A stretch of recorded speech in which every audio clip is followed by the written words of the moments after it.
Merry fucking Christmas. That time to fix broken relationships. I spent 4 Christmases in fucking prison. It taught me it's time to forgive right now. So today is about forgiving. Your mother, your father, your sister, your brother, your children, your wife, your husband, your son, your daughter needs you today. Just do it. It's fucking Christmas. Fix your broken family. Just imagine what it feels like. Send an SMS or a video message so they can see your face and feel your emotion.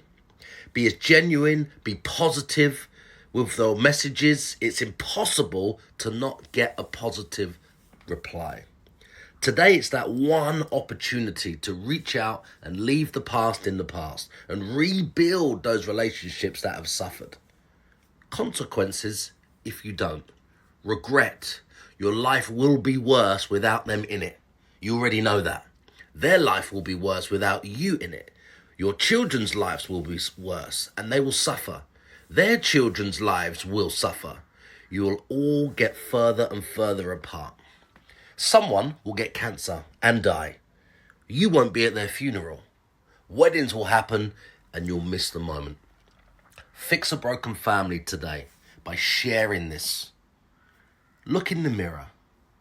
Listen to your conscience. Do you feel proud of yourself? I thought not. Now you know what to do, so just do it. These are real stories at Christmas, bringing people back together. Fix a broken family right now, today, by sharing this.